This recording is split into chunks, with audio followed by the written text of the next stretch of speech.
The wind comes down off the ridge before I do, and it goes straight through the coat like I'm not wearing one. Coffee's already cold in my hand. That's October on Pine Ridge. You figure a man my age has the money thing worked out. That being poor after 65 is about what you earned back when you were young and strong. That's the first lie, and it's the cheap one. There's 7 mistakes that keep folks poor past 65, and most of them have nothing to do with your paycheck. I made near all of them myself. Money's like still water. Let it sit too long, and it turns on you. Hold on to that. And there's one at the end, the first one, number 1, that I still can't make peace with. I'll get to it. Keep it in the back of your mind. What you're walking toward is not what they told you it'd be. And I've got 7 that prove it. I've seen 81 winters. I was born in a house on this reservation with no water running to it. You hauled it, or you did without. I've buried a wife. I've buried a brother. I've buried more friends than I've got fingers to count. And a few of them went before they had any right to. There was a winter. I won't tell you which. The propane ran out, and the money ran out the same week. And I laid under every blanket in the house and wasn't sure I'd see the thaw. I came up on commodity food, the government cheese, and the canned meat. You know the ones, if you know. I worked fence lines. I worked construction off the reservation and came home. I never had a pension. I never had an advisor in a nice office. I never had much. So I'm not talking to you as a man who won at money. I'm a man who lost at it plenty and paid attention to why. You spend your whole life believing the rules are fixed, that if you just follow them, the money holds. Then you get old, and the rules quietly rearrange while you're not looking. And there's 7 of them that never sat right with me again. That last one, number 1, is the one I still turn over at night. We'll get there. So here's the 7th one, and it's the one folks make the youngest, right at the door. The day you're first allowed to draw your Social Security, something in you wants to grab it. Snatch it up with both hands before somebody changes the rules or the whole thing dries up. I understand it. Fear will do that. You've watched them argue about it on the television your whole life, so you take it the first minute they let you. But here's what nobody tells you plain. Reach for it early, and you lock in a smaller check, and it stays smaller. Not for a year, for the rest of your life, every month till the end. You're living on the number your fear picked instead of the number your patience would have picked. Wait, if you can, even a little, and that check grows on its own, no work required. I've watched neighbors grab it at the first bell and spend 20 years wishing they'd sat on their hands one more season. That's fear making a permanent decision on a temporary feeling. And it's not even the one that gets me worst. This next one, you carry in on your own back. The 6th one you carry in on your back. And I mean that. Debt. Owing money on your own old age. Somewhere we decided it was normal to still be making payments at 70. On the truck.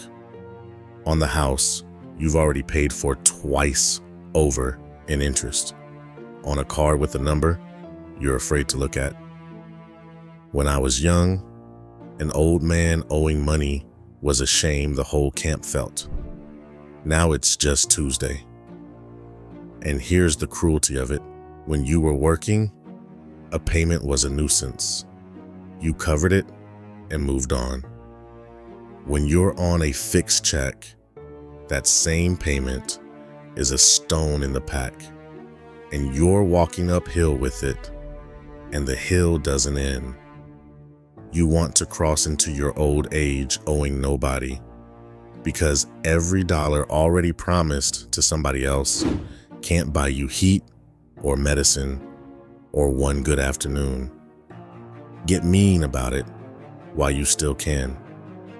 Pay it down like it's chasing you, because it is. That's two. And the next one, most folks don't see coming till the body sends the bill.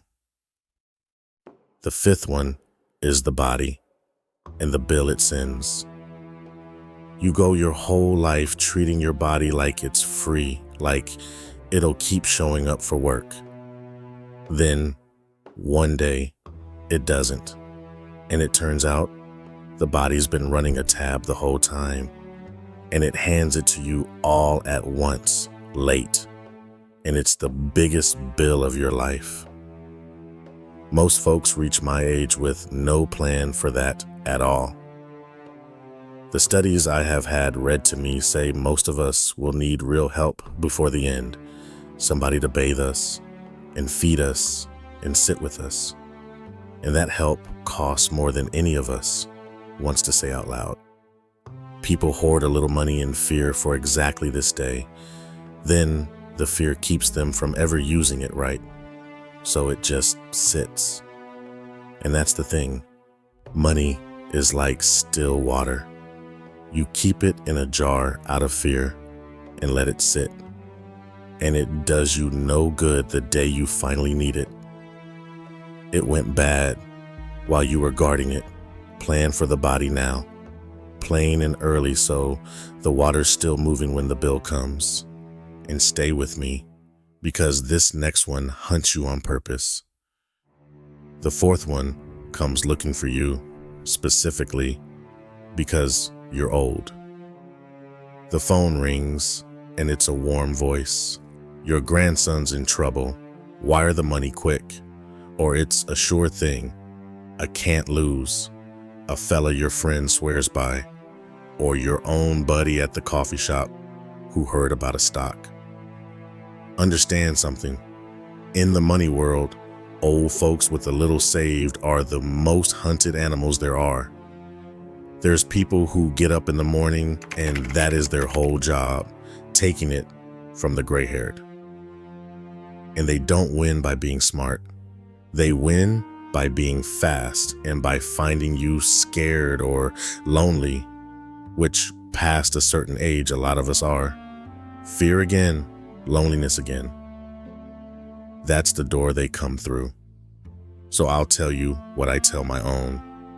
Any voice pushing you to move money right now, this minute, hurry.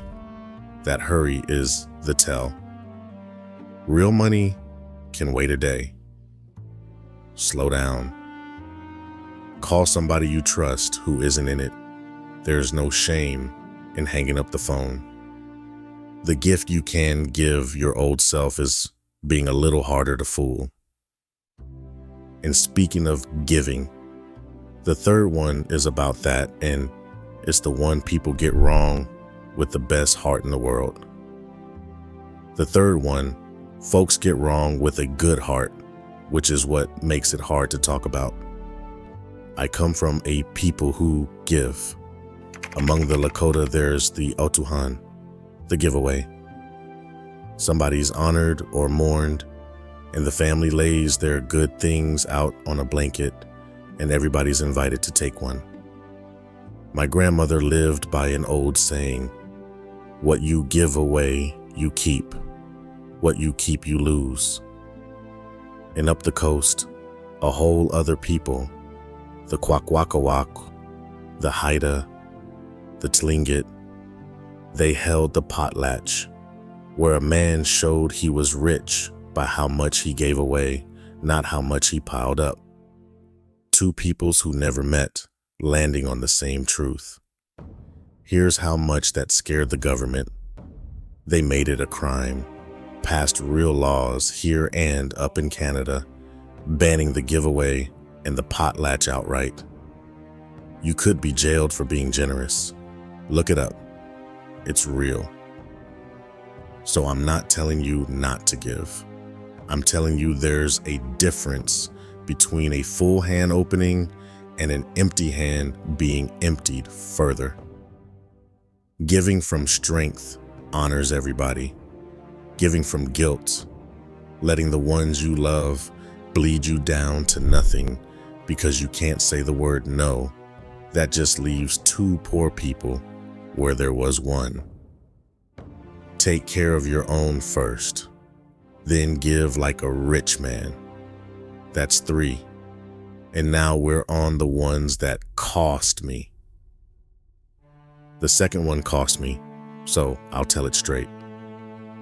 There's a way of being poor that has nothing to do with an empty account. It's sitting on money you're too scared to touch. You watch that number like it's the only thing keeping you alive, and you can't stand to see it drop, so you don't. You keep the heat low and wear the coat inside. You skip the pill that costs too much. You don't take the drive to see the grandkids because gas is dear. And what if you need that money later? Later. That word will rob you blind. You guard it all for a later that keeps not coming. And one morning, there is no later. And you were cold and hungry and alone the whole time, sitting on top of plenty. The richest poor man on the road. I did a stretch of that. After my wife passed, I got tight and scared, held every dollar like it was her, and all it did was make the house colder. Money you never let do one good thing for you might as well be somebody else's money. It was still water the whole time, and it went bad while I guarded it. That's 2, which brings me to the one I set aside at the start.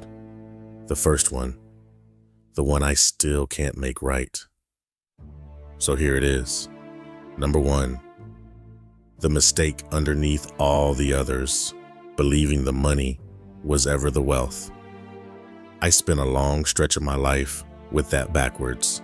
I figured if I could just get the pile a little bigger, a little safer, then I'd rest.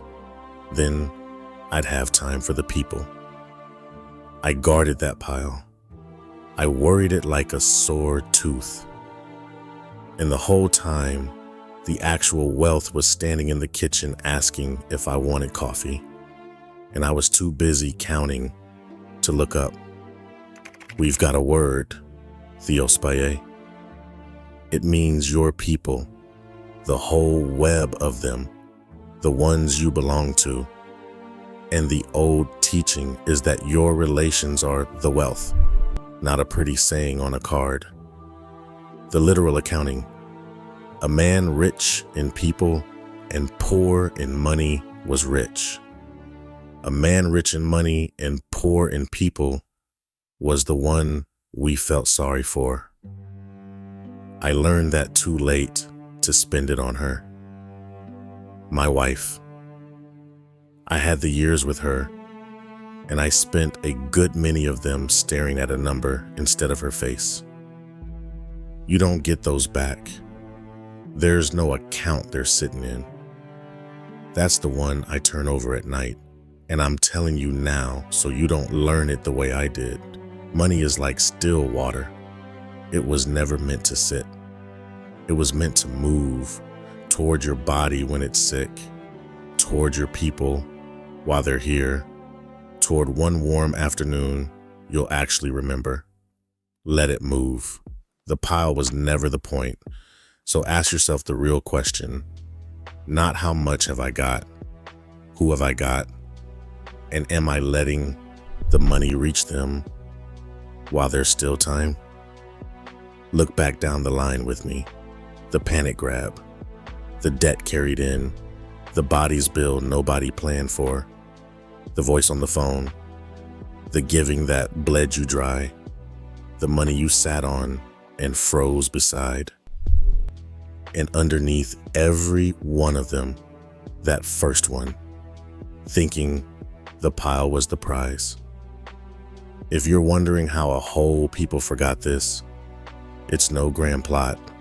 The giving got outlawed, then it got shamed. Then a couple generations grew up never seeing it done, and a thing stops being common the way a path grows over. Nobody has to burn it. Folks just quit walking it. So, hear the reframe from an old man who earned it the hard way. The years were never trying to take your money. The years were trying to show you what the money was for, what was load-bearing all along, and what was just weight you hauled up the hill for nothing. Money is like still water. Now you know why I keep saying it. Keep it moving toward your body, toward your people, toward your own good days, and it stays sweet. Let it sit and it turns every time. Here's what I want from you. What's the one thing your grandparents knew about money or about living that the rest of us went and forgot? Tell me down below. I read them. Next time, I want to sit with you about the things the years quietly take from a man and the one thing they hand back that's worth more than all of it. Till then, keep your fire lit and your hand open. I'll see you by the water